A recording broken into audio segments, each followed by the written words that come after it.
Hello guys, कैसे आप सभी लोग रिवेंज सीक्रेट के एक और नए एपिसोड के साथ हाजिर हूँ। तो जैसा कि लास्ट एपिसोड में हम लोगों ने देखा था, ये मिंग प्रिंसेस को बहुत सारा गिफ्ट देता है जिसके अंदर टियानजाओ फ्रूट, जिंगजैंग फ्रूट और इसके अलावा भी बहुत सारी कीमती हर्ब्स होती है। तो सभी लोग बात कर रही होती है मिंग की उस वाली फ्रूट के बारे में, क्योंकि ये वाला फ्रूट बहुत ज़्यादा स्पेशल होती है। इस फ्रूट को उगाने के लिए 2 मार्शल आर्ट गॉड की ज़रूरत पड़ती है और इसकी कीमत ब्लैक मार्केट में बहुत ज़्यादा है और ये फूड इतनी आसानी से तो कभी भी नहीं मिलता। तो ये प्रिंसेस कहने लगता है, मैंने सोचा नहीं था ये मिंग के पास इतनी स्पेशल ट्रेजर होंगी।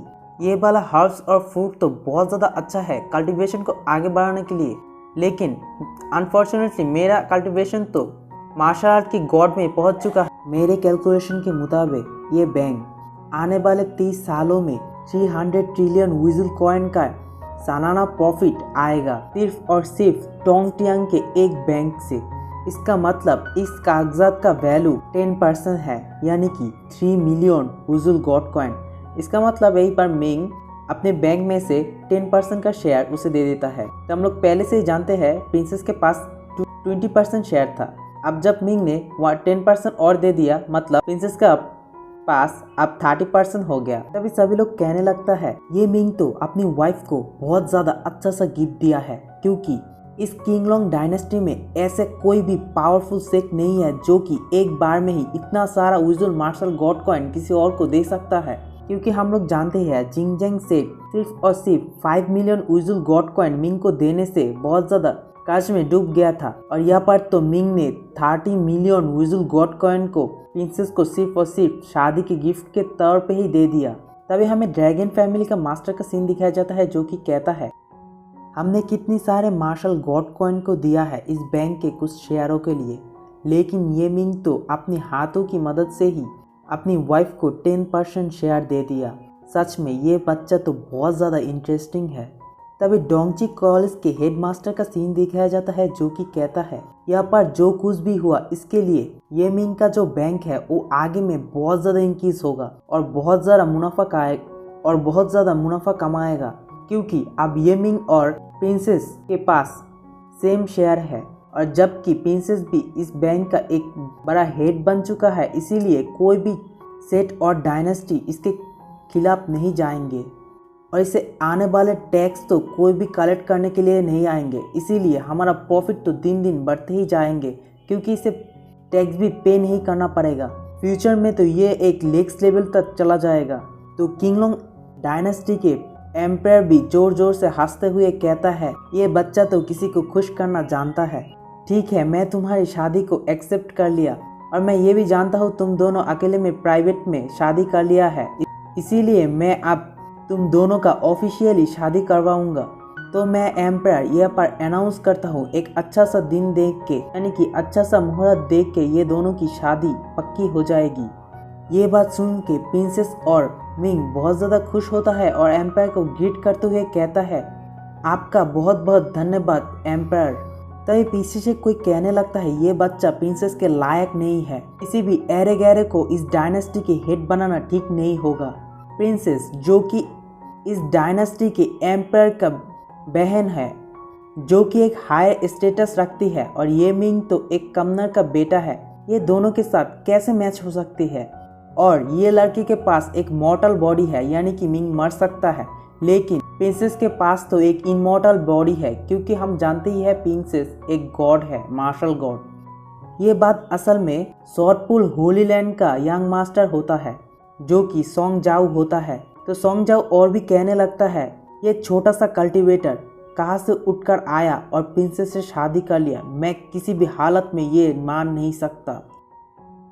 तभी प्रिंसेस भी कहने लगता है माना ये मिंग की क्वालिफिकेशन तुमसे ज़्यादा नहीं है, लेकिन आने वाले 1 साल में ये मिंग के क्वालिफिकेशन तुमसे भी बहुत ज़्यादा बेहतर हो जाएंगे। अब ये मिंग की उम्र ही कितनी है, सिर्फ और सिर्फ 20 ईयर्स ओल्ड। तुम्हारी बात सुन के मुझे लगता है तुम उसके स्ट्रेंथ को ज़्यादा ही अंडर एस्टिमेट कर लिया है। सिर्फ कुछ समय की बात है, ये तुमसे 100 दर्जा बेहतर होकर दिखाएंगे। तभी सोंग जाओ भी सोचने लगता है क्या प्रिंसेस ये सोच रहा है मैं उससे ज़्यादा बेहतर नहीं हूँ। ये कैसे वाहियात बात हुई। मार्शल आर्ट और एक कल्टीवेटर सिर्फ और सिर्फ अपने पावर की मदद से ही सब कुछ हासिल कर सकता है। तभी ये मिंग भी कहता है, तुम्हारी बात सुन के मुझे लगता है तुम मुझसे फाइट करना चाहते हो, लेकिन मैं तुम्हें बता देता हूँ तुम मेरे सामने बकवास से भी बकवास हो। तो ये बात सुनने के बाद सोंग जाओ बहुत ज़्यादा गुस्सा हो जाती है और वो कहता है, तुम्हारी इतनी बड़ी हिम्मत, और मिंग को मारने के लिए आगे आता है।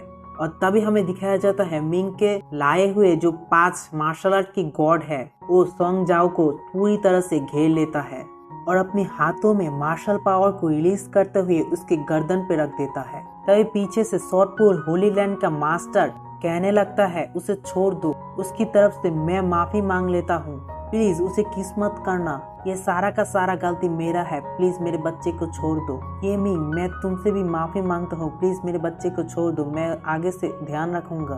तभी सोंग जाओ मिंग से कहने लगता है, तुम सिर्फ और सिर्फ ये 5 मार्शल गॉड की वजह से इतने ज्यादा खुदक रहे हो, इसके बिना तुम मेरे सामने सिर्फ और सिर्फ एक कचरे हो। अगर तुम खुद को साबित करना चाहते हो तो मेरे साथ एक बार फाइट तो करके देखो।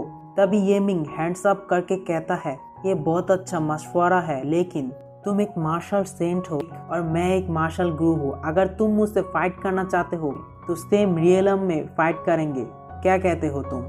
है तुम्हारे पास इतनी हिम्मत कि मुझे सेम रियलम में रहते हुए फाइट में हरा सकते हो? तभी सोंग जाओ भी कहने लगता है, क्यों नहीं, लेकिन अगर सेम रियलम में ही फाइट करना है तो लाइफ एंड डेथ की एक मैच रखेंगे, क्या कहते हो तुम? तभी प्रिंसेस भी कहने लगता है, नहीं, मेरे हस्बैंड तुम्हारे साथ एक लाइफ एंड डेथ मैच नहीं खेलेंगे। तुम एक मार्शल आर्ट की गॉड हो और ये मिंग एक मार्शल आर्ट के गुरु है, तुम्हारे साथ तो ये मिंग का कोई भी मैच नहीं है। तो गाइस एक चीज़ के लिए सॉरी, मैं सोंग जाओ को एक मार्शल आर्ट सेंट सोचता था, लेकिन असल में सोंग जाओ तो एक मार्शल आर्ट का गॉड है। ठीक है, तो तुम फाइट करना चाहते ही हो तो इस मामले में मेरे इस फॉर्मेशन का बहुत ज़्यादा इस्तेमाल होगा। और प्रिंसेस अपनी पावर का इस्तेमाल करते हुए एंशियंट बैटल रॉयल प्लेटफॉर्म को अपीयर कर लेता है, जिसके बारे में 2 एपिसोड पहले प्रिंसेस मिंग को कैद था।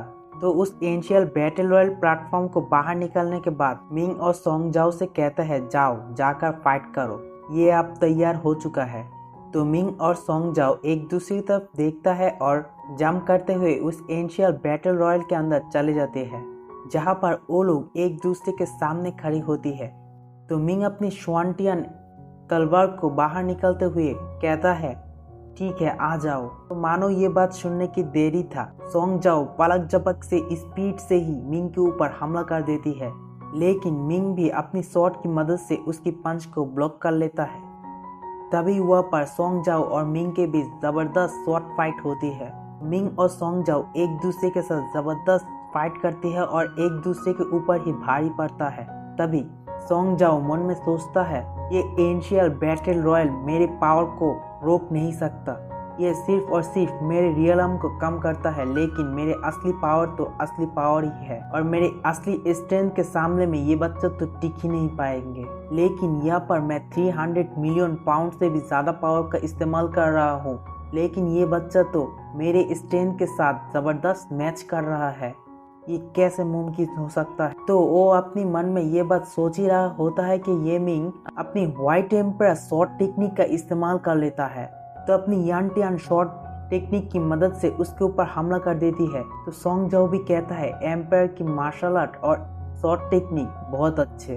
तो मिंग अपनी श्वानटियन व्हाइट एम्पायर की टेक्निक और दूसरी तरफ सोंग जाओ की एम्पायर टेक्निक एक दूसरे के साथ टकराती है, लेकिन वहाँ पर सिर्फ स्लैश और स्लैश ही दिखाया जाता है और कुछ भी नहीं दिखाया जाता। तो ये वाला फाइट बाहर से प्रिंसेस और एम्पायर उसके साथ बाकी के बाकी गेस्ट भी देख रही होती है। तो प्रिंसेस अपनी एम्पायर ब्रदर से कहता है, मैंने भी श्वानटियन व्हाइट टेक्निक को थोड़ा बहुत सीखा था, लेकिन ये मिंग श्वानटियन व्हाइट टेक्निक की मदद से ही मुझे भी हरा दिया था। मेरे ख्याल से ये मिंग अपनी श्वानटियन व्हाइट एम्पायर टेक्निक का थर्ड स्टेज मास्टर कर लिया होगा। लास्ट टाइम मेरे साथ जब ये मुझसे फाइट कर रहा होता था तभी मुझे पता चल गया था उससे श्वानटियन व्हाइट एम्पायर टेक्निक को मास्टर किया है, लेकिन वह सिर्फ और सिर्फ मिंग ने फास्ट लेवल को ही अपीयर किया था और मैंने सोचा नहीं था इतने दिनों के अंदर मिंग ने इसकी थर्ड टेक्निक को भी मास्टर कर लिया। और फाइट की तरफ देखते हुए कहता है, यहाँ पर कोई भी अपनी किलर मूव को इस्तेमाल नहीं किया अभी तक। ये मिंग ने सोंग जाओ के साथ 50 मूव तो चला ही होगा, लेकिन सोंग जाओ के पास एक स्पेशल शॉर्ट ब्लड लाइन होने की बावजूद भी ये मिंग के साथ नहीं पड़ रहा है। तभी एम्पायर खुद भी कहता है, मैं ये मिंग की फाइट और शॉर्ट टेक्निक के बारे में जानता हूँ। मिंग चाहे तो यहाँ पर बहुत ही आसानी से जीत सकता है। पता नहीं ये मिंग यहाँ पर क्या कर रहा है। तभी प्रिंसेस भी सोचने लगता है, मैं मेरे ब्रदर्स के साथ बहुत सारा मैच देखा है, लेकिन कभी भी मेरे ब्रदर इतनी श्योर और गारंटी के साथ कभी भी नहीं कहा यही जीतेगा। लेकिन यहाँ पर मेरे ब्रदर का बात सुनते हुए मुझे लगता है ये मिंग तो उसके साथ खेल ही रहा है।